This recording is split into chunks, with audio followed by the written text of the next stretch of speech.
Do you ever feel that low hum of anxiety under everything you do? That constant sense of being always behind, always reacting, just one small spill away from completely losing your patience? If that sounds familiar, you're not alone. Being a mom, juggling endless demands, often feels like running on fumes. I thought I needed to do more, but the real game changer was realizing I needed to stop certain things. I'm sharing 5 specific behaviors I let go of that genuinely made me a calmer mom. It was refreshing to finally breathe. My mornings used to be a high-stakes obstacle course. I was that mom, barking orders from 6:30 a.m., eat, shoes. My heart raced, radiating tension. My kids mirrored that stress, dawdling, arguing. We were setting ourselves up for a bad day before it even began. This was draining because I put us in crisis mode from the jump. Every tiny delay, dropped toast, forgotten teddy, became monumental. My rigid expectations left no room for the unpredictable reality of living with small children, chipping away at my patience. The shift was simple. I stopped micromanaging.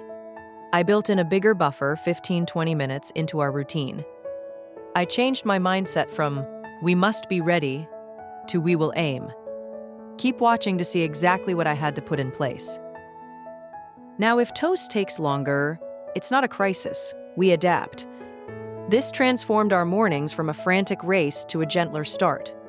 Less shouting, more calm. Next, I stopped apologizing for needing a moment to myself. How many times have you said, "Sorry, Mummy just needs 5 minutes"? Or, "Sorry, quickly going to the loo"? It was a constant, low-level apology for basic human needs, for needing space, for simply needing to think. This was draining because it subconsciously reinforced that my needs were secondary.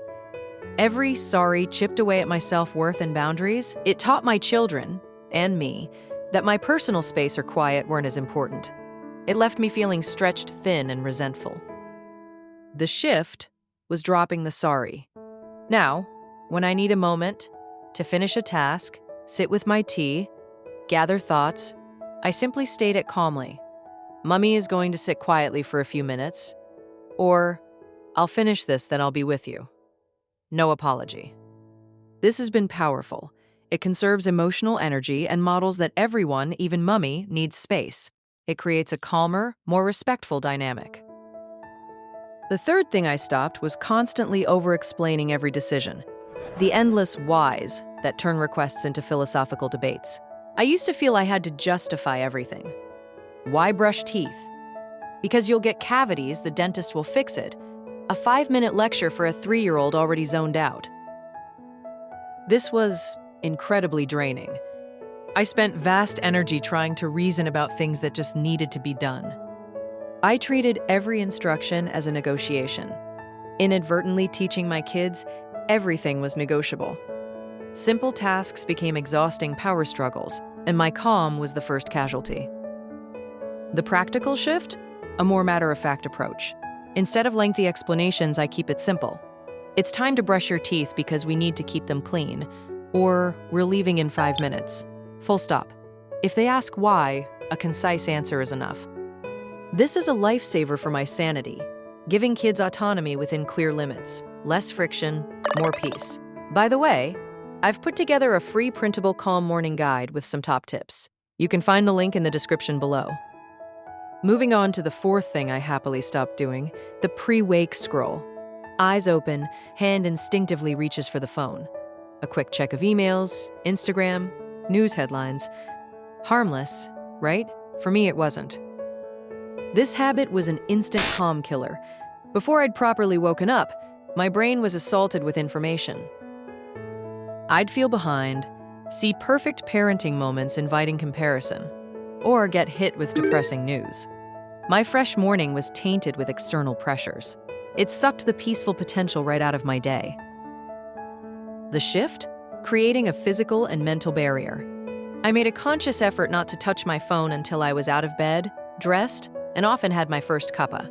Sometimes I'd leave it charging in another room. This means I now have a few precious minutes to just be, to stretch, to think, to sit in quiet. I can start my day from calm and intention rather than playing catch-up. Now, this last one is the one I resisted the most, but honestly, it's the one that changed everything for me. It's about something we all talk about but rarely truly prioritize. The fifth and final thing I stopped doing was saving self-care for when everything else was done. I'll have that nice cup of tea and read my book once the house is spotless, kids in bed, dinner cleared, all chores finished.